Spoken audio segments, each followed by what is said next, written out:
Hi guys, welcome back to our channel. This is the first day for 100 Days Reddit Horror Series, delving into the creepiest stories from Reddit. Daily, join us on this thrilling journey. Hit that like button and subscribe for uninterrupted horror. Don't forget to share your thoughts.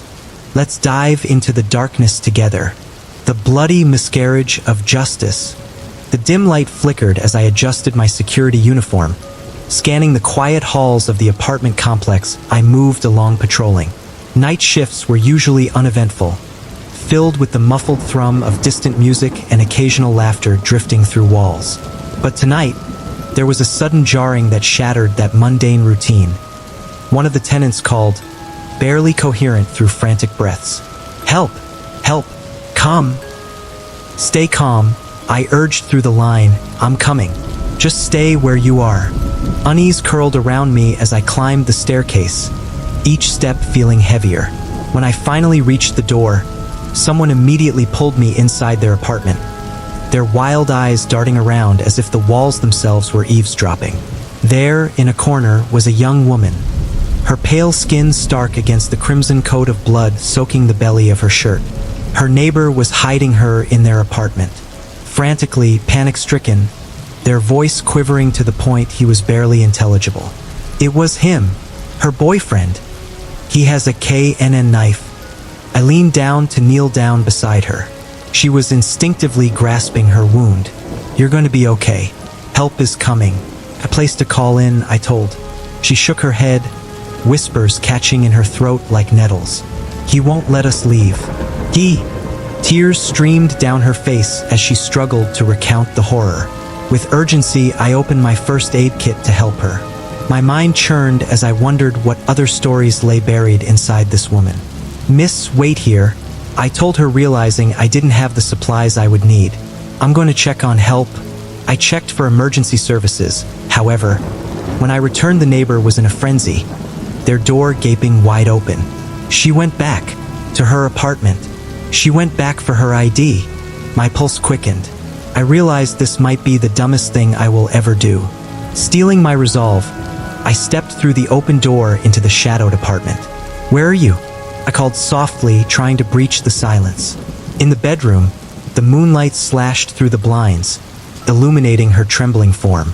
"I just need to..." "Forget the ID," I interrupted. "We have to go now."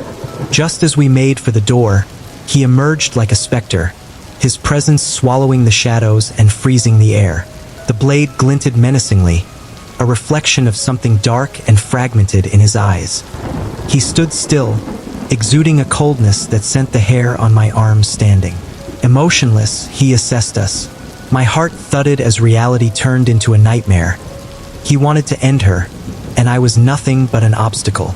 In that moment, I realized what was going on. The gaping wound was an attempt to terminate her pregnancy. I saw the proof on the bathroom floor.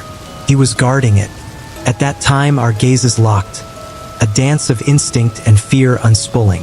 Only one of us was going to leave upright, and at that moment I decided it was me, but that knowledge settled heavily on my chest. The soft ding of the elevator snapped the taut thread of silent conflict between us. The fleeting spell broke, and before I could handcuff him, he bolted into the bathroom, slamming the door shut. My instincts kicked in as I grabbed the injured woman and sprinted back to the neighbor's apartment. "Call 911, I shouted as I ran down the hallway, my heart racing. I was pounding on every door in the apartment complex. I had never felt so vulnerable, paralyzed by what could have happened. Once safely outside, I leaned against the door, forcing it closed, staring wide-eyed at her, and she stared back with a wild, desperate urgency. Where did he go? But my heart sank as I recognized something chilling in the neighbor's expression. The woman leaned against the wall, a frenzied hysteria in her eyes as she mumbled fragmented thoughts about her boyfriend's madness. If they don't come, if baby..." It dawned on me that she was speaking of far more than a mere knife wound. It was harrowing reality.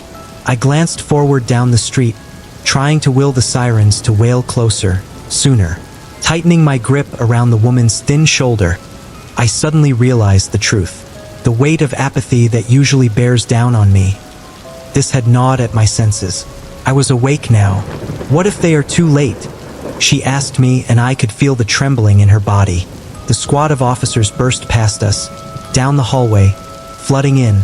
But in their midst, the man emerged again, knife glinting under the fluorescent lights. A shadow of the real horror trailed down his hand. "It's over now," he said as walked into police custody. But he turned to throw the decapitated part towards her. "Happy now?" I blinked, and the world fell unbearably still as I watched her face take in what he had done. I wondered if I could have done more. I still wonder if I should have gone back into the bathroom. I'm still not sure if I could have helped. Was the child alive? My pain metastasized, and perhaps it was from the pitches of her screams. Thanks for watching. Like, share, subscribe, and hit that notification bell to stay updated with daily horror stories. Your support helps me reach you easily. See you tomorrow. Bye.